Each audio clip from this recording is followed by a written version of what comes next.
Henderson and I run Henderson Apiaries. We're located here in St. George, Ontario, just off of Highway 24 between Cambridge and Brantford. I run about 45 different colonies of honeybees. I'm running my bees for honey production and beeswax production. I've been keeping bees for 10 years now. I ended up getting a full-time job at a university and we specialize in breeding queens and I run my bees in my spare time. We've got about 110 acres here and we do cash crops, so we're growing corn, soybeans, wheat and hay. We keep what we need for livestock feed and we sell the rest for income. The smoker just calms the bees and helps the beekeeper control the bees and where they go. It doesn't harm the bees at all.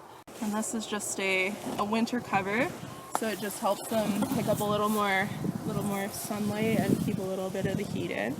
You can see them in there, keeping warm. Some people think that the bees are scary. Sorry, they can't store. So you don't need to run up to a beehive and kick it. That might not work out very well for you. They will protect their home, but honeybees are generally gentle. They're not aggressive, so that you don't have to be afraid of them, and honeybees are good. We want them around. Specifically on Ontario, we have over 400 species of native pollinators. Honeybees are not a native species in Ontario.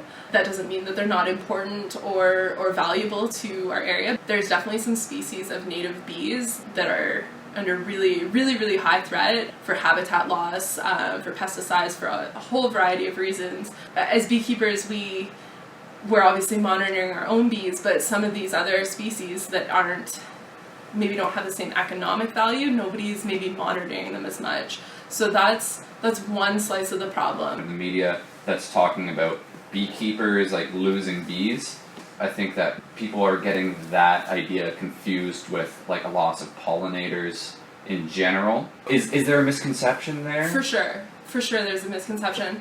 It's really important to maybe look at the bigger picture a little bit.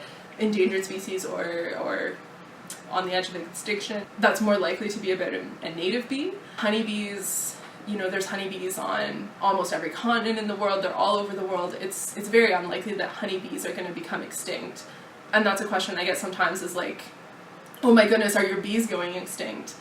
I keep honeybees. They're not very likely to go extinct. When I'm out at markets and stuff, I often get questions like that. I think people don't know where to get good information. So if the bees in one hive are starting to die, do they ever jump to the others, or are they kind of just like, this is it?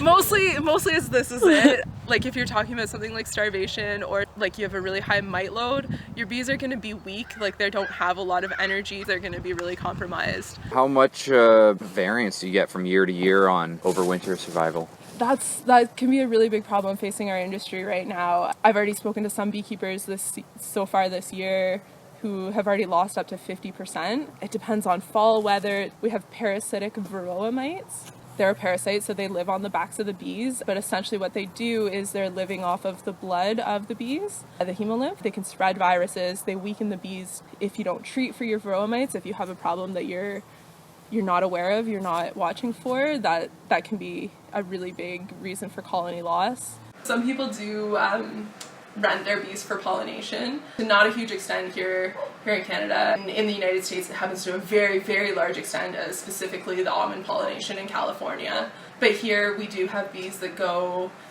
east. They'll hit blueberries like in New Brunswick, cranberries, stuff like that. And there's also local pollination, apples and pears and things like that.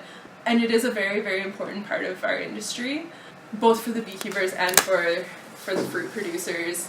Sometimes what'll happen, if they're bringing in a lot of bees, there'll be bees from different operations all in the same spot. So that's a point in the system that there can be risk for transmission of disease. So I'm not as familiar with the other provinces, but anything coming from Ontario needs to be inspected that it's clear from disease before it leaves Ontario. So that's the sort of things that we can do. Diseases don't tend to go from honeybees to native bees a lot.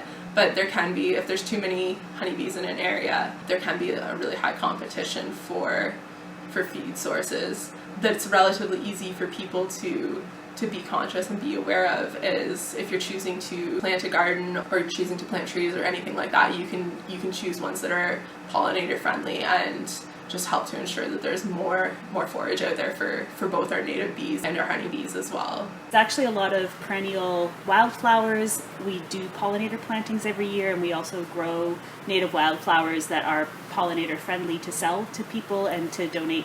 I'd say it's really important to read the label. What you still will see is honey in the grocery stores that says Canada grade #1. That means that it's #1 in the Canada grading system. It doesn't mean that it's a product of Canada.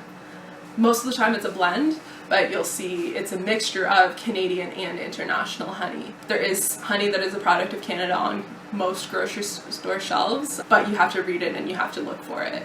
A lot of local beekeepers, pretty much anywhere you are in Ontario, ideally if you can support them, that's great. I think there will be some big challenges for us. There's some new pests coming up that we're starting to see a little bit.